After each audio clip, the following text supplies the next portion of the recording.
Vous savez, ce n'est pas parce qu'on est prof de droit, ou en tout cas qu'on a été, je ne sais pas, ministre, etc., de la justice, qu'on peut se réveiller et faire ce genre d'annonce sans argument. Je veux dire, l'argumentaire, quand il le lit sur la pétition, c'est pour dire quoi? Oui, on a emprisonné des gens, on a fait ceci, donc la démocratie ne marche pas, etc. C'est un peu ça qu'on nous sert tout le temps. Je pense que, bien entendu, des universitaires, des Sénégalais, des personnalités vont répondre bientôt à ça et vous allez savoir où se situe la vérité. La vérité, c'est qu'au Sénégal, notre démocratie, comme je dis, elle n'a jamais été aussi bien sur le plan, en tout cas, électoral. C'est-à-dire que pour une fois, on a vu même, dans les communes les plus reculées du Sénégal, ce qui était inimaginable avant, le pouvoir perdre des communes. On a vu des fois des gens qui portaient des listes dans notre parti, mais qui s'opposaient à la liste du parti, gagner des élections. Donc ça veut dire que, de mon point de vue, en tout cas, sur le plan électoral, on a fait des bons énormes, ce qui nous a donné les résultats qu'on a eus au local et au niveau de l'Assemblée nationale. Pour ce qui est des libertés, oui. Je pense que, à ma connaissance, je ne connais pas, en tout cas, de personnes qui soient emprisonnées pour des opinions ou pour quoi que ce soit. Ceux qui sont en prison, ils ont été dans des procès pour des délits qui ont été dits, et je pense qu'il n'y a pas, à ce niveau, en tout cas, à faire un mélange du genre et faire croire que le Sénégal, la démocratie a régressé. D'autant plus que les activistes qui sont derrière, en général, ils ne parlent pas de leur pays. Il faudrait bien qu'on en parle. Ah bon, vous pensez que ces gens-là qui parlent ne sont que des marionnettes? Non, c'est-à-dire que je pense qu'ils sont partisans et ils ne le disent pas. D'accord. Et je rappelle que nous avons en face de nous, très chers téléspectateurs, le coordonnateur du réseau des universitaires républicains. C'est ça. C'est bien ça. Donc vous voyez un peu pourquoi il a un peu cette lecture et il fallait bien qu'il réponde à cette question autour un peu des universitaires qui considèrent qu'il n'y a pas de démocratie, il y a un recul des libertés au Sénégal. Alors, on parle aussi de l'actualité, la question de la sécurité. La notion de terrorisme, est-ce qu'il n'est pas un peu galvaudé, professeur? Là aussi, on va faire comme les mathématiciens. C'est quoi le terrorisme? Le terrorisme, c'est lorsqu'une minorité, par la terreur, impose sa loi. Et c'est ce qu'on a vécu récemment. Ah bon? Ben oui. Ah oui. La terreur. La terreur, terroriser, saccager des maisons, brûler la ville, brûler les voitures des gens, c'est dit terrorisme. Parce que quel est le but?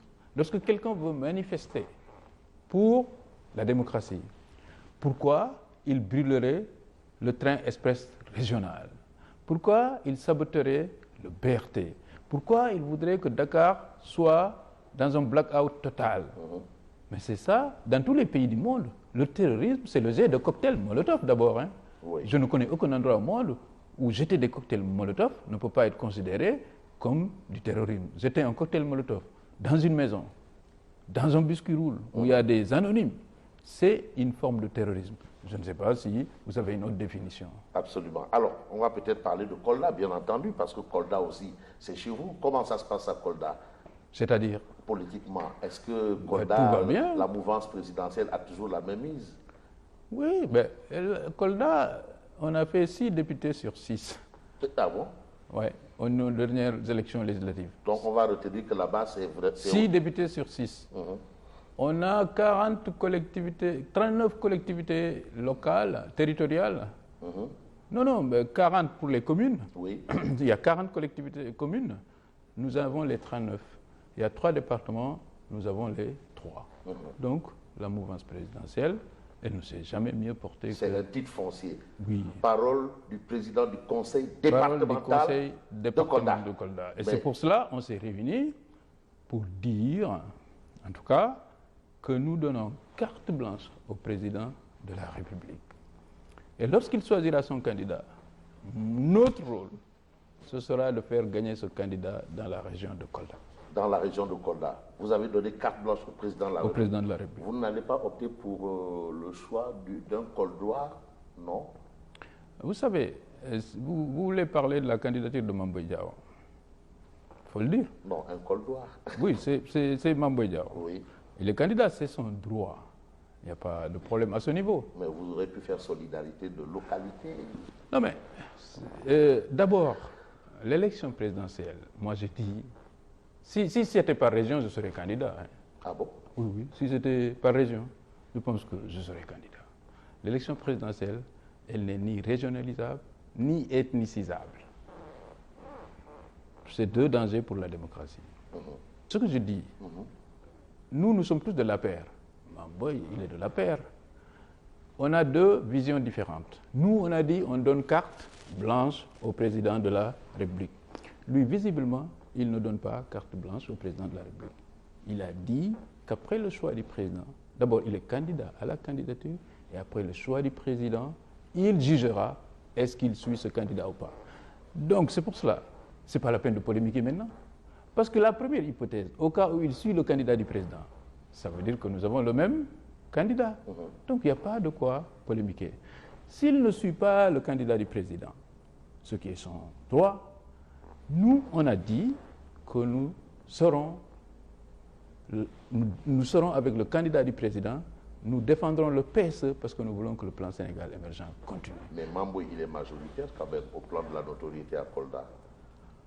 Comment on mesure la notoriété? Non, mais bon, en fait, s'il ose. Non, attention. Comment tu mesures la notoriété?